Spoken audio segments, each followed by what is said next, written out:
finanga, e finanga ki he whanonga. Koe kaia ai ki helele i taha. Ai koula siueri hao haoa.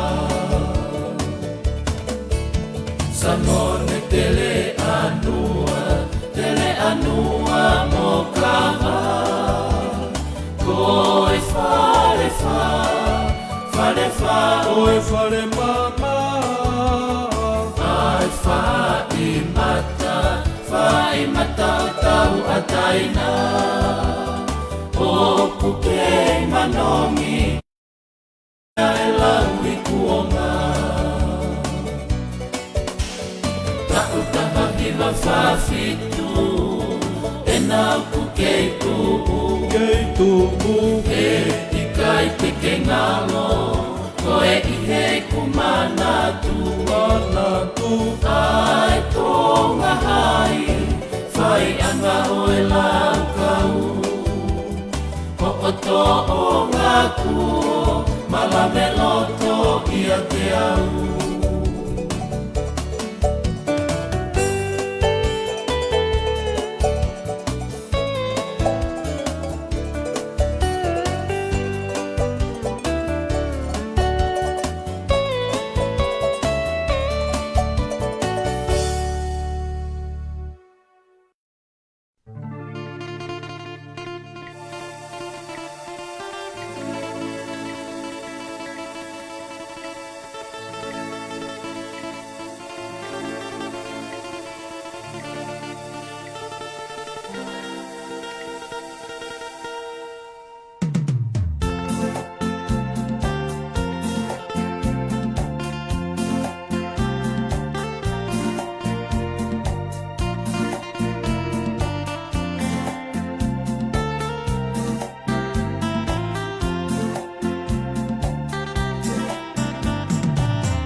ngisi ai Minister Kimuli i St. George i loto Nuku'alofa. Ko i whaikiki koe ke Fakataha ko e ni, te ke o mai ha whaikiki pau, pe koe hae asenita pe koe kaweinga ai Fakataha ko e ni, kau ki ai pe ai makai ai kautaha mitiana koe makatuunga pe e ni i e aahi whapure anga mai ko ia ai Minister Kimuli o Siaina. Aia ko His Excellency Wangi ai na whakahoko ko ia ane awhi. Hange pe ko ia mō lau ilo ki ai, na e tō tamai ai whalau ko e ni, ai Eiki Minister Kimuli a Siaina, His Excellency Mr. Wangi ane awhi he malai whapuna whamoto, whafufua ki he toi hongo fulu ko e ki he tahawa. Ai ana e mea mai ai pe o hanga tono mai ki hotele tanoa. Pea toki me ai ki he palas whakatu i o ene awhio o whakatau wholofola ki ene awhio whafufua nai ki he hoko ko ia ai whae whiawhi. Nei ke lawa hoa e taha ene whakatau wholofola ko ia. Pea hoko atu ai a ene aahi ki he whale whapule anga ko e St. George i he loto Nuku'alofa o whahoko ai whakataha mai ke he ko ia mai Eiki Palemia. Ono po Hu'akavameiliku, ka pehe fōke ani iho e kau minister na ana o tautalele ai Minister Kimuli o Siaina i he loki kabineti ko ia o Tonga. Nei mahino fōki ai whamooni ngahi a lea pau nei whahoka ni awhi, ka nei i kai ke tuku mai ha whaikiki. Tātou lau i hoatani, ko rei ka matai tau o tāna i hoatani. O ko le pēni ki a whilo ke nei katak mua whai mai mua tau ki lotu a tau toki hoko a te tau po tānoa. Aro.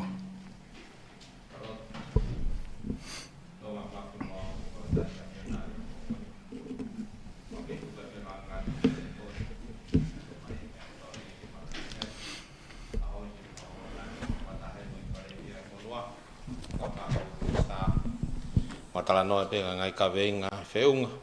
tua mo tau pe mo whakalele mo Fonua mau sio ke anyafi ke mo wakai ka bompongina pe mo Lolotonga tua tapu aki ka Faiongoongo mangai me ka tau pe de mau o atu mai ka kai mo ka kai e Fonua na mea mai ki he Fakataha nga whai he ahoni o lotu e mo hu whai o alo ko Kristoga mo Moimoi. Amen. Aro wapalo ka whilo e ka matai tau Fakataha e lotu ko lere ko ia tapu ke toa mai whawhi tapu ki e Tonga i Tupono ka manu whare. Ka tapu atu ene i ka motol kotoa ka Faiongoongo aro mo lava mai hotani ke tau po tāno ai. Maafok motol mo lava mai me he kai tapa ke he indadeti ka maafok mo whanonga ton mai he retio. Ka tape mua ki whātau ki tātanoa he hotani ka pepa mo e hangahi hongongo wa mai kon ke ao ni me tau tānoa wha Moimoi taha. Pukai whiwhia e whakamaria koe ni ke whahoko atu i he whatatau ki he tōunga koe ne COVID tahiwa e toki whaiki kia te misa maui. Nei talia he kabineti ke whoko toa e whanau o ako kamatai ui ka hao. Ai au ku kamatai me isi kato e lau tohi na slere pe whoki ai high school. Pake o pia u whawhiwhia ko inga nei lere mai high school. I he weekend e ua ko e tau positive cases hau he taimi antaha e hongo full ai au ko iai ai whakaukau ai kabineti me he whare ikono o mai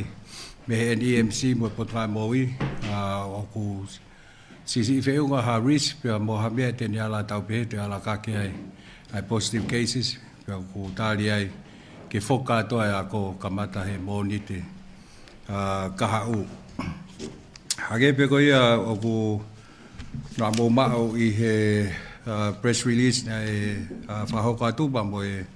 mo kau mai koe ke Fakataha ne awhi na e mea mai Mr. Kimuli a Siaina pa na e whainga maari ke audience e pa mo e tamatui pa na e whai Fakataha pa mo e hoi Mr. Kabineti o whai ngahi po tā noa peke ngahi a rea pau whetokoni aki he waha agoia o Tonga pia mo se aina. Wahage pekoe na whahoko atu, ne ai area pāwai ke tokoni pekoe project ki malai kula. Ne ai pa mo area pāu pekoe MOU ke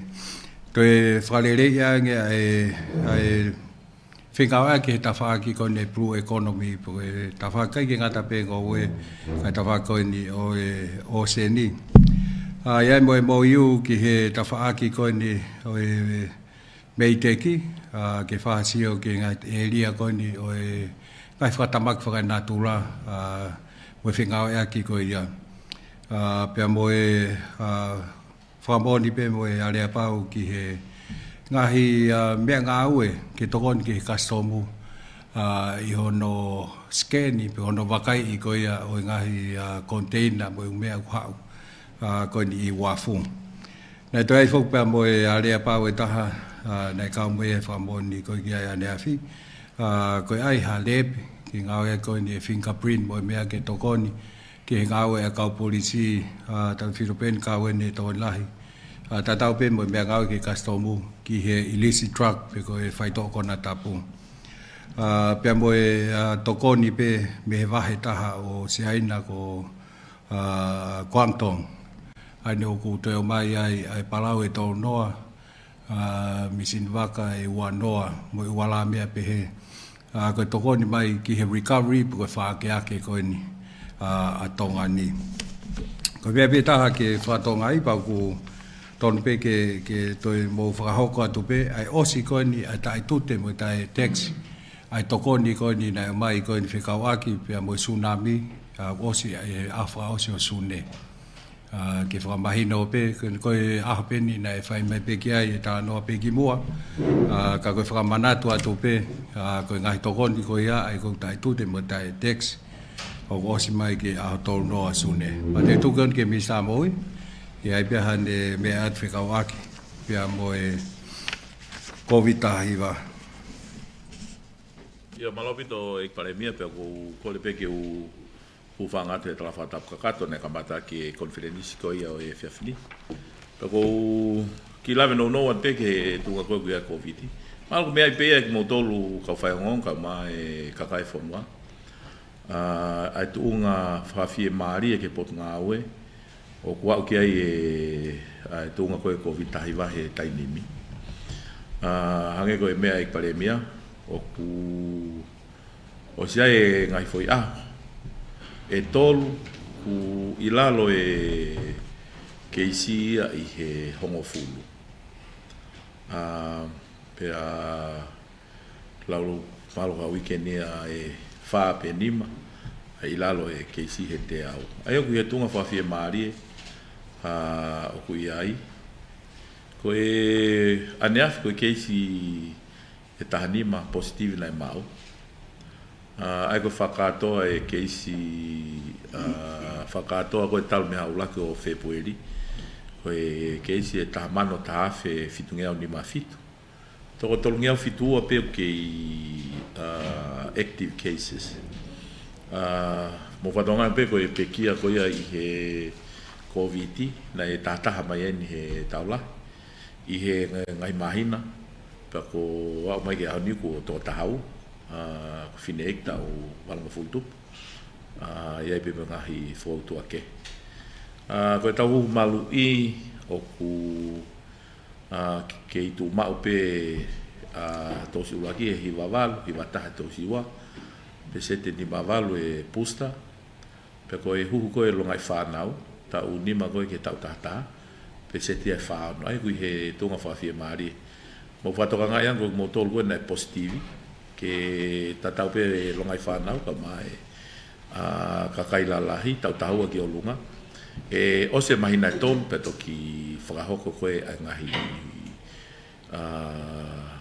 huhu malu i ko ia pe koe pusta pe koe huhu o e kauleka me tau nima ke tau tata. O mo whatonga i pe kau Faiongoongo ka maha e kakai Fonua ko e ahoni o ku whawhalau mai aho tau kainga koe mei muri Pea e kamata ia he ahoni, ko e MIQ a pe nima. Ko e kamata he folau ko e ni, kai ke toi ngau ake CV PCR i muri pea nau toke heka ke wakapuna, o kamata ake CV red,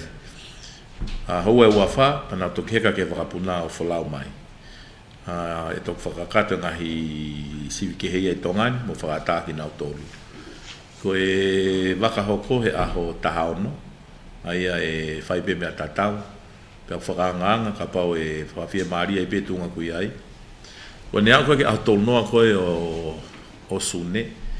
whakanganga ke holo e mai ki o aho tolu. Ai koe e tuu ia he tainimi. Pa mau whakaamanga mai pe, hoko lelei pe atu ai pe, ai Fekau'aki o ku tau whakakato. Neongo ko Moimoi o sikoto e ngahi Fakatapu iho no tukuange. Ka ku kei mahu inga pe ke kakai Fonua e malu i ki nau tolu.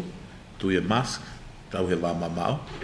Pea mo e manako ke whanofano e nima. Ko tui ko e mea mahu inga pe ia he kei ai pe ngahi case positive o ku kei mau whakaaho pe. Ko fe famanato te ki he ka Faiongoongo ka mai ka kai Fonua. Ko e ka kato ne mahina e fa e tau fe au mai mo COVID. Ko tui ko e ola lelen ku o ku au ke ai Fonua mo tunga tau ia. Ko e ki me fa osi pe ka Faiongoongo ko e ka folau ko ki e ua na nau ka mata ko e nau foki ha Fekau'aki na fai ki MIQ ka kutu ko tai ni miku o si Lolotonga a eua ai fai Fekau'aki po nga we pa mo e komiti ko eua ke foki atu ko e ka folau ko me eua na tuku waka ko he ni ke o te fai MIQ na fok pe ki hona ngai api hange pe ko ia ku tau aluat ki ai e fotutu amana ke whakaawa pora ke whai peho no siofi ka ku whai whakaawa whiofi ki he maina koe no siulai a kosi ko tui ku he tonga whawhia maari pe lawa lewa ke whakakata ngai whatongia ko ia ke tau whoke ka kai Fonua pe ko tui ku whawhia he taini me ngahi mea koe no hoko neongo e whaawa ngahi me alahi foke whanawako kolisi ke he ako kolisi ka o ku whawhia maari e ola. O ke hinga ai holo koe e positive cases ko hinga na sisi e CV ko e ngai CV ko no whakahoko mai o kua pe CV o taafe a mahino pe ngahi aho e koe weekend ni e tonak pa mo e sapate ku holo e fika o e CV ka ku ke mau pe ai ola whawhia maari e koe o tawa o ki ai. Ngahi aha koe anga koe tokonaki wau pe sivi o wangeau ka koe ki fika ko mau ka fika sisi. Ko e lipot pa mi wawa mo hapai ko mea tatau pe whakaawari se sivi wawa ue ki he au pe o toko o wangeau ka ku koe fika ko mau ai koe toko wha toko nima. Ai koe o ngong whawhiawhia ia ka tau tolu ka kai e Fonua i he Fekau'aki wawhi na whahe pa ngawe pa mo e ka kai e Fonua o tau wausia e tunga whawhia maari e koe ku tau wausia i tunga koe kuia e COVID. Mahalo koe ki tānak pe i Palemia ku ki he whemea koe ni Fekau'aki pa mo e tunga kuia e COVID i he o tau Fonua. Mahalo. Tau watarewa ke wheui. Koe tā te wheui, whamaloa ta pola mai i a pāpua. Iwe hupea pea. Ko ngā pepa ne holo wana COVID. Vahano uhinga. Ko ngā pea ku sayang e tokanga kakai. Pea ko aulo e mahaki ke toi vai yang pe o sei pe iai. Iwe hui. Ulahi pe ngai uhinga ia e whiro, malo e wheui. Aia e malawa pe ku toko lahi pe kakai ia koe ku osi puke. Matui koe toko tahamano taha whetupu koe ni. Koe ki nau tolu ia na e whai he sivi he potungawe. Pe pe a Fakataha mo ki nau tolu na nau sive nau te tolu i apu pe a report mai. Ua, oku mahino pena e ngai whare i koe nei tuku atu e utu e mask whano tau he wā mama o na e tau hi mai e he kakai e Fonua o tau ausia i koe he tainimi. Mahino whoko e tau lahi ko whaoha tau koe ni e kau Faiongoongo. Tau le tau e COVID o au ke ahono ko ke negativi pe. Koe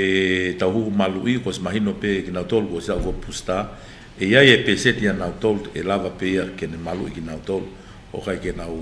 puke he whakoutua. Tau ki tānaki mai pe tunga whai e hia e filo ki ai ka koutu i koe tunga koe tau au ki ai. Lahi pe kakai e ko na osi positivi, lahi pe kakai u nau ki whai e hi to kaunga lelei pe ki ai e ai hu malu i. I lava tu koe ni a e Fakataha koe ni e Minista ki mule sa ina pa mo e puleanga Tonga ni a fi e ngā hi whamoni a lea pau koe ia. O si kotui pe e Palemia ke mea i pe a e lea pau koe ni na e whamoni kia sa ina pa mo Solomone. Koe ku whiu i pe a koe pe na e ai ha mo whemea aki ki ai ane afi. Koe taki koe a puleanga Tonga, koe hae to unga a Tonga ni he Pasifiki, pa moe malu koe moe hao koe ni ho tau Fonua he Pasifiki. Pa ko whehui o no ua pe ko si whahoko ha mo whemea aki ki he hawa koe tau whalealea. Malo. Koe whehui loa ki, hake koe nei whahoko atu koe ngai alea pau nei tari, nei teki whaha taranoa ia ki a toi ngai mea ke, tuke mea pe koe nei whahoko atu. Whekako me whare alea, oku whai pe ai taranoa, pa uai pe ai whemahino aki, e kamata e whare alea a pongpong. Ai ku hake pe koe tau wanga kei, mau ato whai mau tesi, pa mau toki hu rewa e hongo fulu o kamata koe ne whare alea a pongpongi. Ka koe alea pau koe nei whai tānoa kei, katoa pe ne nei whahokat koe nei whamoni koe ane awhi. Malo. Malo pito e Palemia koe ki wheu i pe koe hiki wahenga koe ne whalearea. Whanau pe interview koe se whalearea nei tali eni he Whakataha walu. Koe reporti ne whai Whakataha walu pa toki tali hopuleanga ke whakapaanga. Koe ke pēhapu ka ai makatuunga ko tali ai ko he tauni. He ko reporte e Whakataha walu ke hanoa takai pa ngoe a takai whakapaanga e Fonua. Ko he tunga koku tau iai he tanimu ke. Pa koku whego na wape maina whaku te ki awa whalearea ke a pachete ki whakapaanga me ko si whakahe se whalearea ko e kamata e hikwahenga. Ka koku wheo i pepe ku to'o mi he vote whe, pina ku hena te whaki whakapahasi e simentinga tau kosi. Malo? Malo, son. Haia koe Ngai tāri whoki a resolution e wharearea, hake pēo koe mea e sea. Ka nei pē he te pureanga i taim koea ke tolo i pēo no whako. Ka tā hoka tai pē tolo i kautau kei ou pē whui paanga koea he koe ngā nei tāri whoki. Pakau nau mai koe kore koe ni, e tuunga koe ni o ki ai, o mau pē he. O saia ke mau own up o totongi ai mea o koe ke nau tolu, e whui tūtoi nei whai he wanoa tahawalu. He katoa ke tau kahau ko mea tatau pe e ke whai pe sio ke totongi he wanoa tahawalu.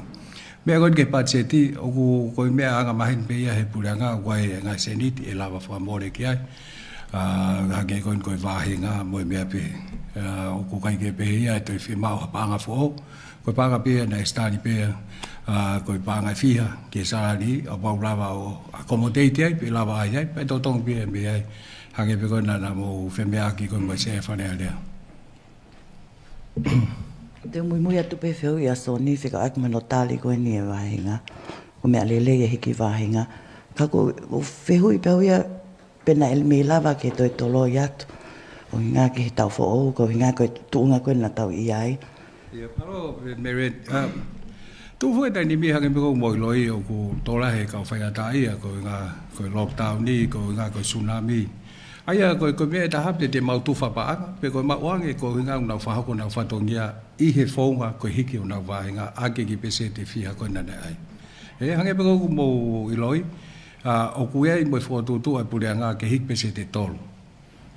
ko inflation he tani mi po cost of living hiki me pese te valu he tani ko ki pese pe ne tol o ku fa fo pule nga he mawi ve tani mi te maulava o tokonia aki ai fa ka nga fa pule nga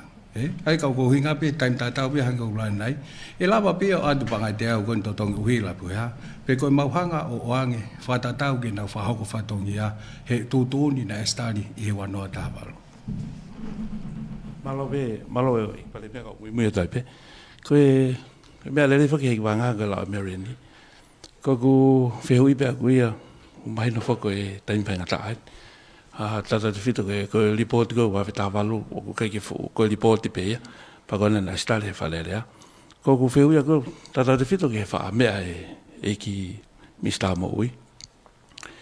ke fe lau ko ka flan line ko ke ko vitai va ko fa no e pekte te va he ka mata me wa fita valu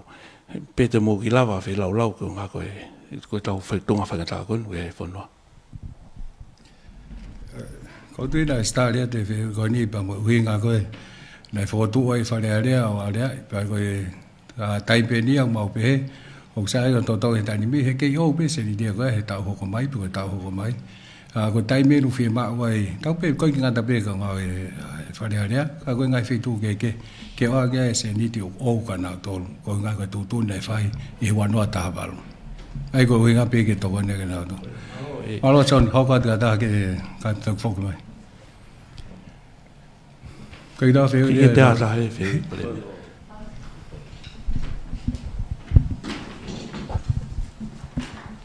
Malo bito Palemia ho kata pe he talano kon ke ki he tafa ko pa anga ne stu kat pe fe hu ke ni ki mo Afrika ak pe pa mo to kanga pa me he ka fa ya ko kon ko na fa ho ko ni ai polo kala ma ko pa me api ko na e fo ke ako I hu ka hau ko ha to unga kwa okay na ki heset allowance malo hage pe ko na fa ho ka te o ko 5 ka we ke o ange na o te du ke yo ma o ke fa mo ta pe ko sma pe kai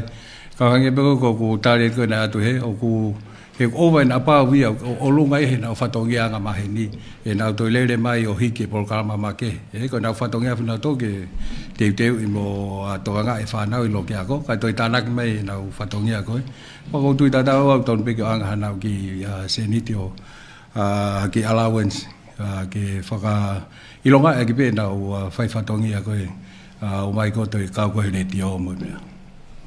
Ko ki tāna ke pēo ki Heset Allowance. Mo whatonga e ang wai pe tūtun ngau ki Heset Allowance.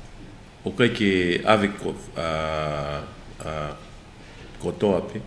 Ai koe mea ia e CEO e upotu ngau e kunau identify. Ki nau tolu koe kunau qualify koe ki Heset Allowance. O tae na o Heset Allowance o mai koe ki whale pānga. Ai koe ku ki tāna ki pe, ai koe CEO koe ngai potu ngā ue koe e pule anga koe o ku ia koe kau laine mua. O ki nau tōna nau ngau he taimi whai ngā tā koe ni. O nau tōru e ku nau ngau e mai, o mai e ngahi risi, pa mga hingoa koe ku nau tōru o mai ki. Ko ki nau potu ngau e koe ku longo mo ui hono mai mea ku update pe nau Heset Allowance e kau ngau e. Hange koe overtime I mo mea koe. Malo. Ki whehui pe ke nista mo ui Fekau'aki pe moi mahi no whange ni lipo tia e holo au pito koe tuunga koe ko vitahi wa. Fekau'aki pe pa moi ngahi palani ke malo koe Fonua whakatoa ngai po pe koe o variant ke B4, B5 hingai Fonua ko I toa pule anga. I taim tatau toi holo hui fofoke aho ko ia e MIQ pea fefe ke ai maha ki fo o ko ia monkey box ko apa ko ha ko ngā ke whai me peha ki mea kia e nista moi. Mahalo pena e spai e whaike po e CEO e potunga au e whikau kua po e monkey box. Ka koku mahina o pe pito pe me manu o feu ko Fekau'aki mo tunga malu mo Fonua. Ne mo holo ke he aho nima. Ko sivi ko ka o folau na o sivi red pe I muri. Na mai ko ki he ne ku sivi PCR la reo. Ki na tol he aho lo aki mo aho hono nima. O ku venga pe potunga we ke ave ngai specimen ki nusila ke fa papau pe ko ngai specimen ko to ku ave ko PA1 ai variant ko tongani ne ngai variant ke he o ke ha fu ke fe ngai variant ko ya no ke pe PA1 ki va venga en mafola ka koe ne tuunga koe kune ne wesia koe ai kakai me tatau pe ai ngai veriania koe ni o me koloni mai no pe fokia ko tai bona ho ko teltana to kofi angei he ku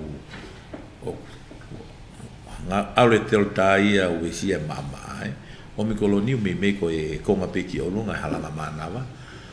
ta ke au ki he mama o fatu punga ngahi Palemia ko no fe mau ke fa mana va misin ki na tolu ka hanga foko fa wa fra mo monkeypox mai no pe foke o te ke declare fra mama la hia ko ha foko tu of concern yet mai no pe foke na fo mau ia pe me Afrika porque ko to mau ia e tai ni na mau pe ai he ni mango futupu pe aki puria te ki ka to ha ko ni ka KCC ai aku me na tula pe mo small pork si malo si ilo pe ka kai tu ko ki ai ka ko vai las pe ne frato pu ko ha pe me fa mon manu ko me ko ka hu malu ti ke ha ui ka ha ki ha tu unga e fe ma wai ko ha hu malu nengo ko sia ui fo ki Amerika ka kisi be fon ki fika ku asi ka ko tu ko hoko ko ni update pe tu ko ku ai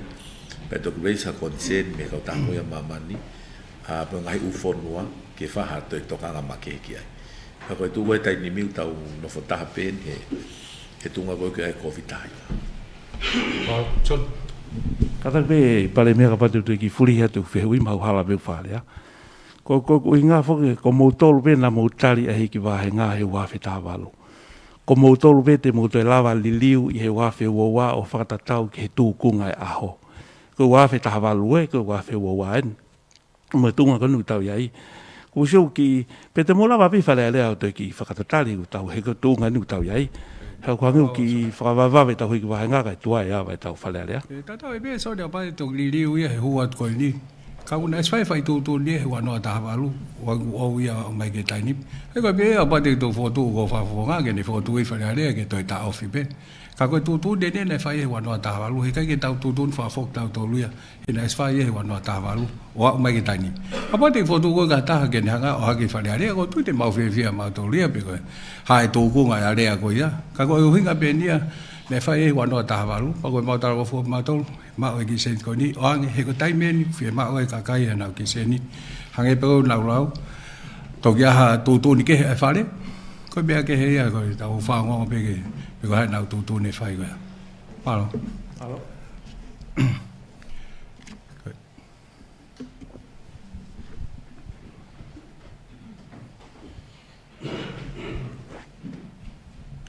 Malo abito Eiki Palemia mau Whakamari ko ki whehui bea kuia ke o wale a pau koe ni na e whakamooni mo seaina ne a whi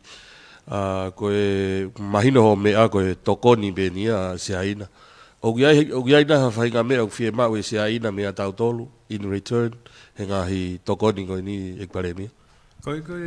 aka mahin pe fugia he ni ke mahino ke aha staff ke whingawe aki mo MPC ke whahoko ngau ka koe ke aha pe he hange koe ko tuiwa mana koe ke aha application ka mea kehe me aka mahin pe ngau he project ki bo pe ke ai sino pe koe potu ngau e nau toa nga hange koe kono o mai koe ni tau pe ke tokoni koe me tongkuan ai palau e tolu doa mo mea pau ke ai sino ke ni hanga whai wahe atu ai tokon ko ia ko ai waka sio ke finga mo to tai e ko fai ka mea ma hen pe e ko o se ngau pau ke fa report ke na tolu ko tokon ni ko ni na mai pe na pe he hono toka hono ato tokoni pe ko report fa Moimoi en pe ko report interim e ka ko ya ka ma hen pe na ke ya to ngai mea ke mea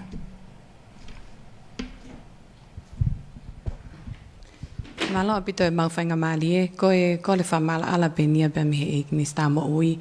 Ko e amanako ke whoki whangilo ngai whanau ke ako, te whupere pere ngesi ange nau tolu, pau koe ke mahu inga ka nau tolu mo ilele. Ko e whatata penia ko e haha nunu a kovi, hange ko e ni wailo ngai whanau e na whaele i ak nau tolu, o nau suka pe mi manawa ai ngai whae e ni ihe o mafu. Ko e haha nunu a kovi ka pau pe he Lolotonga nau mea mai heo pe, o ku toko lahi taha he lo ngai whanau ke tui e mātu aia ke aia ki nau tolo huhu. Ko ngā ko ngahi mahaki ko ni o ku ngahi mahaki tauhi ko ni. Ko e kore pe iau kuia ko haha nunu a kovi e lava ke au sia he whanau ko ni. Amana ke nau whoket ki a ko o ka pau o ku ikai ke nau huhu malu ia ki nau tolo ia. Se tau tare te misava o i kau ko ngā koe tau pe o ware kau le ka e koe ki nau toang ke moi le rei maru nau lahi ke nau whanoa nau tolo ia tau tolo kon ka kai la lahi. Paku on pe e to pe ko hai ai mea e mi sa mo wi ka ko nga ko case by case fo ko ke he pe ko hai ai maha ki le ka ko ya pa to pe ke ta no mai ke mi sa ba mo ni ka nga we ko hai conditions o ku ai ki le ka pe ko hai me ya la we si ai tu ko ke to fo as me ki mi sa ia malo bit o dio malo ko tu dai di pia o me Oscar to e ka le kai he puki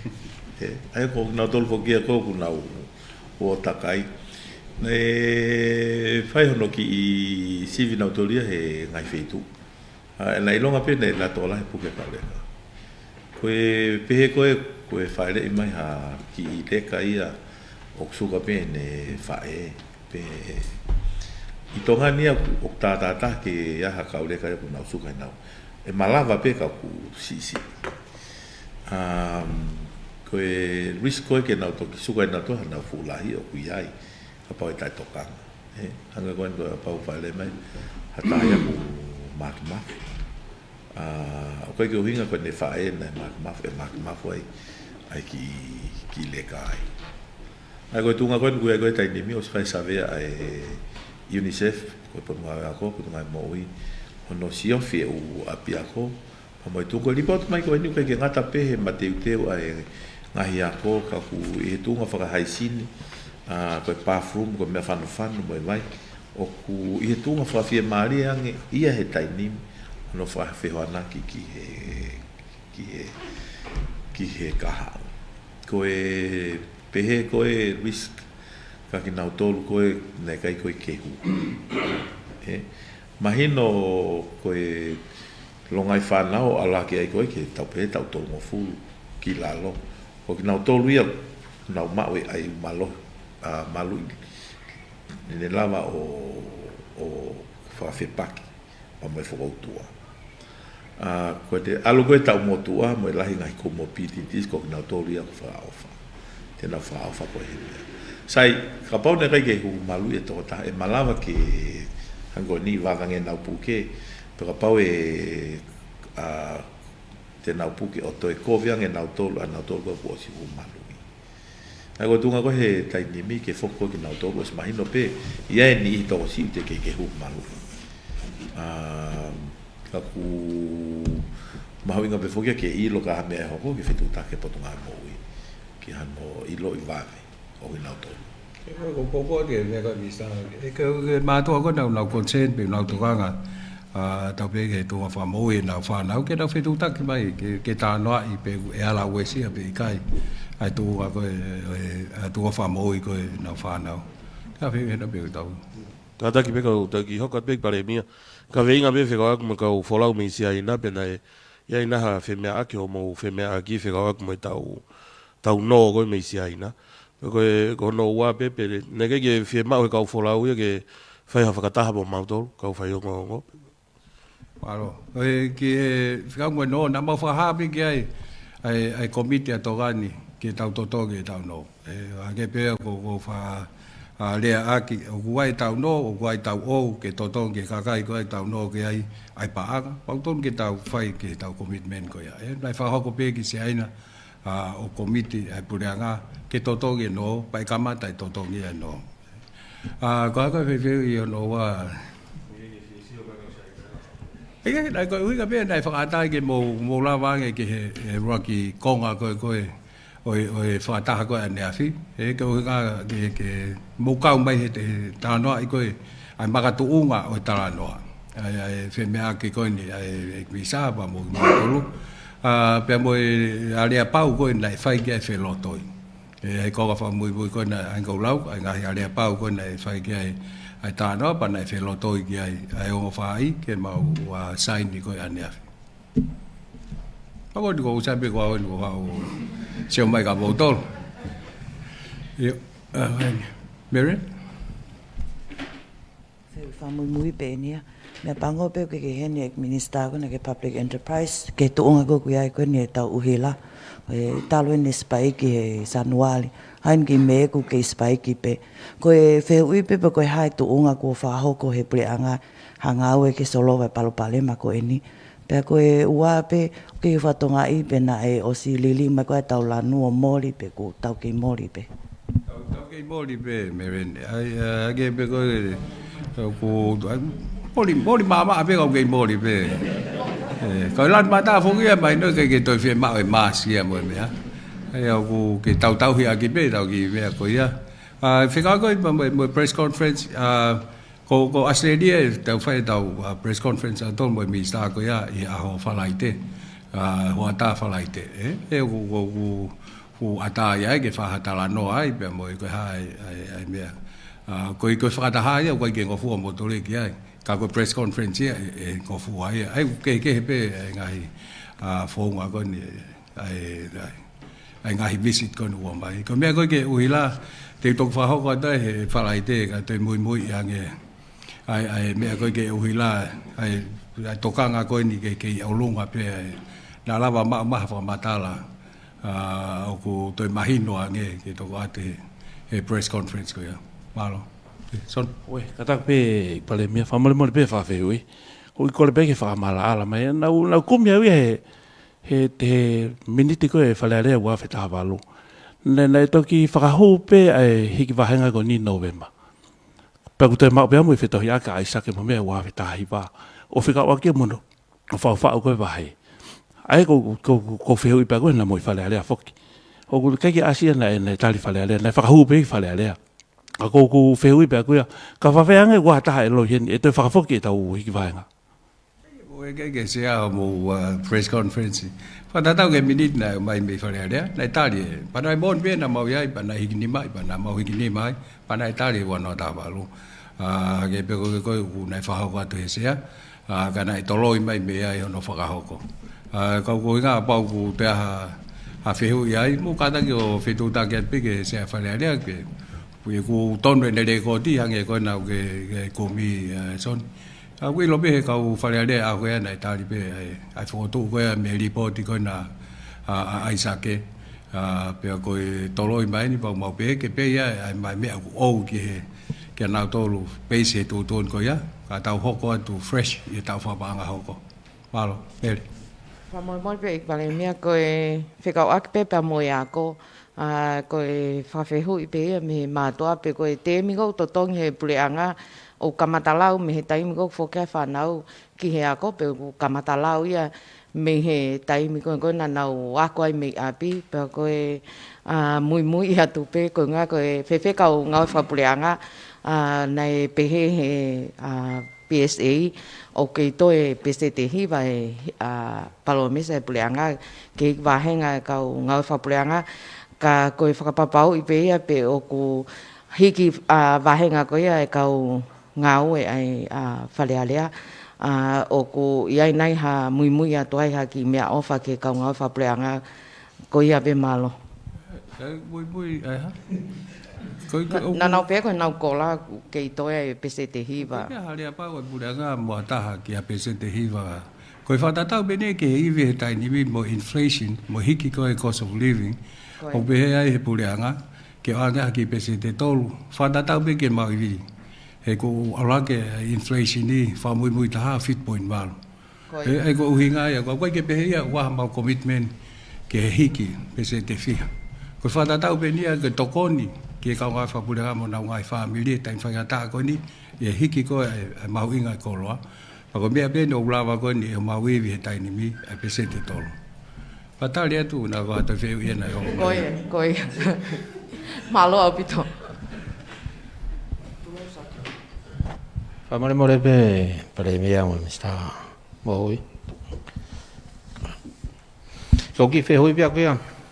O mga toonga i he tau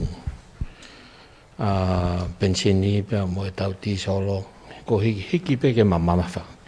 Ako e parparema ko fa no fa tonga ai. Ko kina tu sai mau sai pe va nga ko ni koloni bi of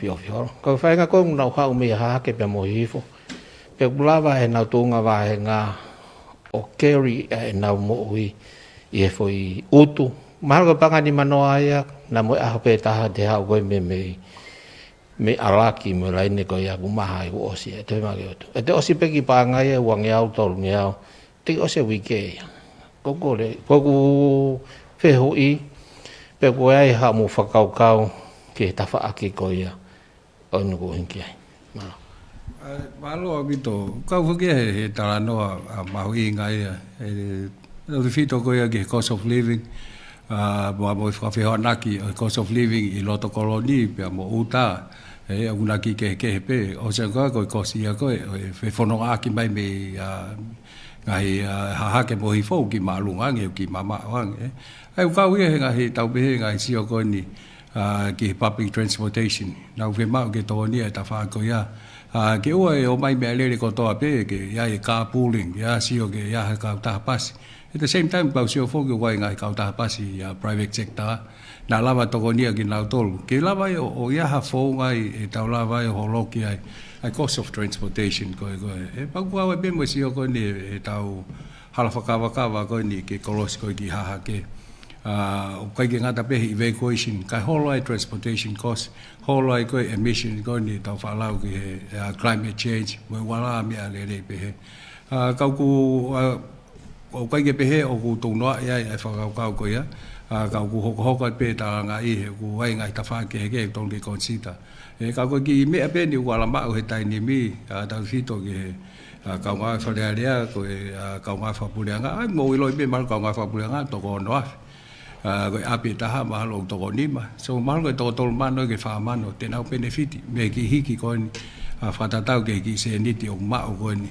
I tai ni mi tau pe hiki pe se te tol ko ni o atu kau ko issue Faiongoongo ia ke pe o kai pe ha foi solution ni ta o putoni ki tau se fa le pe ki ai hiku neo e nau mamau fa costly yang no foi koloni at the same time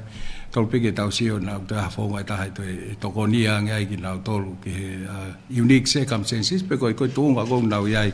me feito nau no foi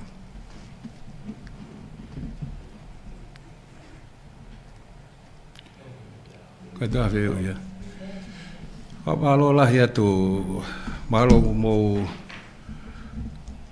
osi la mo fa fe me aki mo kau whanongo le tio pa mo kiwi o ko mahi noi o ko mahi ka do be fa ki fa ka mari be ni ke pa mai fa mala ala toi ai ka me o ko tu be mo fa to ka ke pa ko fa mo be hange ko ni nai mahi ka be ke ato ai ki press release and if ya ko nga pe ke mo ilo ai nga hi ale pa nai fa ke fe lo toi ka ua e afe foi tala noa ia o whamahalo ki anga hi alea pau keheang. Ka mea nai whenga i peke ato e press release a ne whiawhi ko ngā pe. Mahu i ngā peke ato e whamatala na mo pe mau fofo ia whamatala. Pamo e mahu i ngā koe ni mau lere mai e hatani ke tau po tā noa pe ko ngā ke whamala ala mo tokoni ata ngai mea au mo tokanga ki ai. Fekau'aki mo e mai koe ni. Ai mista ki muri a siaina ka ma fogi ai tau Fekau'aki ko ni te ke ia tu pe fasisi ai Palemia ko ni covid tahiwa hange pe ko ni na mea ga mista moi o ai clear plan tau palani ke alatu pe ni holo e mai kiu wa at ka tu unga o pen le vai po ta kai ke ngata pe sai ko tau kai nga pai sai ai ke ngahi business tau ta ko nga ke lava mai ai tau pe ka uma mata tofua mo wala me pe tokoni